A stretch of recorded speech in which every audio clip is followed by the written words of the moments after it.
Her name is Elena Cruz. She's driving home after a 12-hour shift. She's tired. She's thinking about what's in her fridge. Then suddenly, red and blue lights flash across her windshield. Her pulse jumps. She pulls over. Engine off. Hands on the wheel. An officer approaches and casually asks, "Do you know why I stopped you?" It sounds harmless. It isn't. What happens in the next 30 seconds will shape everything that follows. Here's the reality most people discover too late. Police encounters are structured conversations. And many of the questions you hear are not small talk. They are legal tools. Today, I'm going to break down 7 common tactics officers use during stops and street encounters, and the exact responses that protect you without escalating the situation. This isn't about arguing with police. It's about understanding how the law works in real life. Let's begin. Trick number 1, the "do you know why?" Set up that opening question is not casual conversation. It's evidence collection. When an officer asks, "Do you know why I stopped you?" they're giving you an opportunity to confess to something they may not even have observed clearly. If you respond, "Was I speeding? Did I miss a signal? I was probably going a little fast," you just supplied admissions. Courts treat voluntary statements as powerful evidence because they come directly from you. Even guessing can hurt you. If the officer pulled you over for a broken taillight and you admit to speeding, now there are 2 issues instead of 1. The safest response is simple. "No, officer." That's it. Short. Neutral. Calm. You are not required to guess. You are not required to help build a case against yourself. The Fifth Amendment protects against self-incrimination, even during traffic stops. Silence is not hostility. It is discipline. Trick number 2, the friendly consent request after a few minutes. The tone often changes. The officer becomes relaxed, conversational, maybe even sympathetic. Then comes a line like, "You don't have anything illegal in the car, right?" Or, "You wouldn't mind if I take a quick look, would you?" This is the consent trap. Consent eliminates the need for a warrant. It eliminates the need for probable cause. It removes almost every protection you have in that moment. Once you say yes, officers can search containers, bags, compartments, everything within the scope of that consent. And anything they find is usually admissible in court. Many people say yes because they think refusing looks suspicious. But here's the truth. Refusal is not evidence of guilt. The correct response is calm and clear. "I do not consent to any searches." Say it politely. Say it once. Repeat if necessary. You can comply with lawful orders while declining optional searches. There is a difference between cooperation and surrendering rights. Trick number 3, the warrant pressure line. Sometimes, when consent is refused, pressure increases. An officer may say, "If you don't let me search, I'll just get a warrant." This statement is designed to create urgency. Warrants require paperwork, judicial approval, probable cause, Time. Consent skips all of that. If an officer truly has probable cause, they can pursue a warrant. If they don't, your consent is the shortcut. The correct response does not change. "I do not consent to a search." Do not argue. Do not debate. Do not negotiate. If they obtain a warrant, at least a judge reviewed the facts.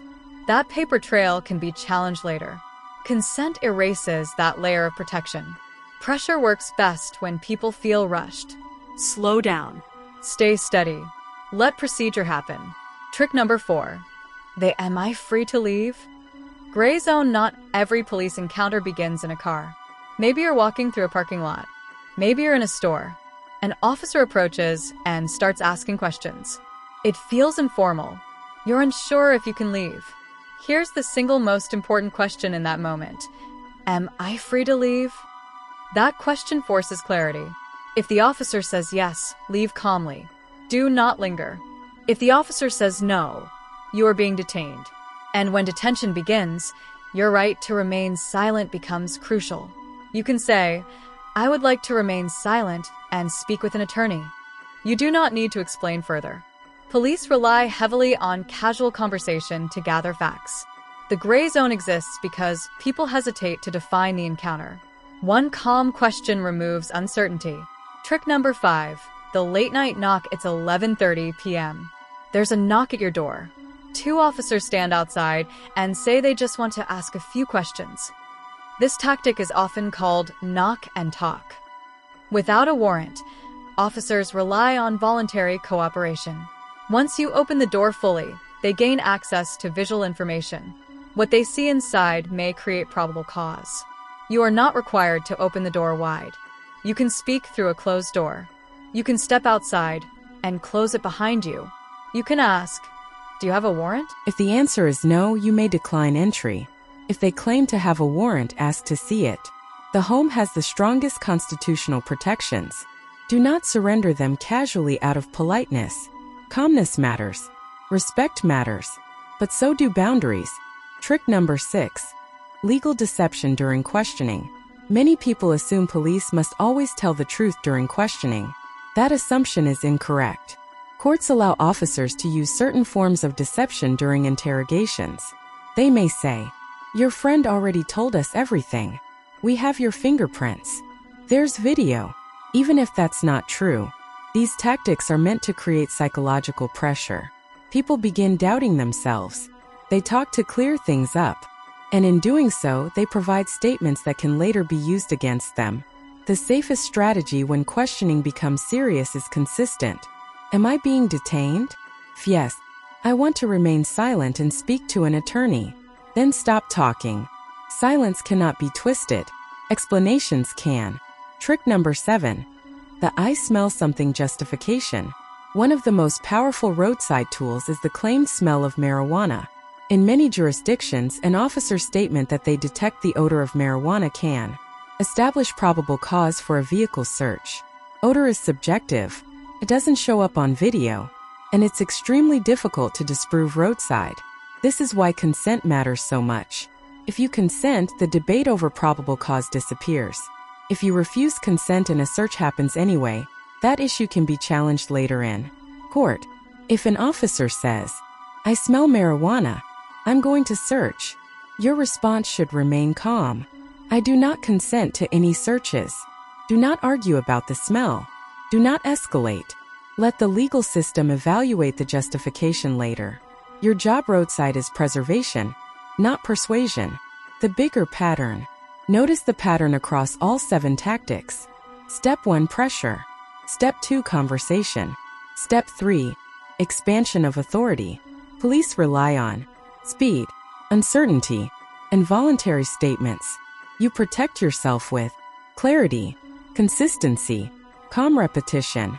Short phrases win. Long explanations lose. What actually protects you?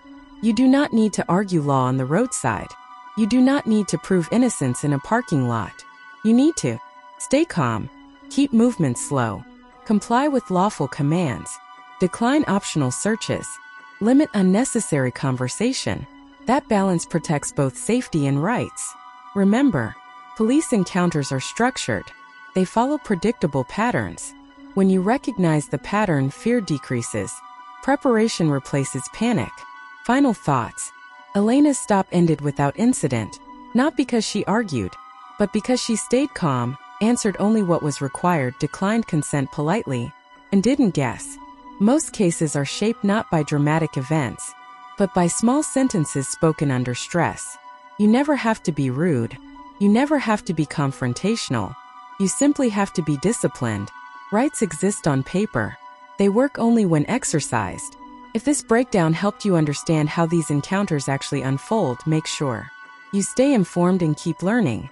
Because knowledge travels faster than sirens, and preparation often determines the outcome long before a courtroom is ever involved.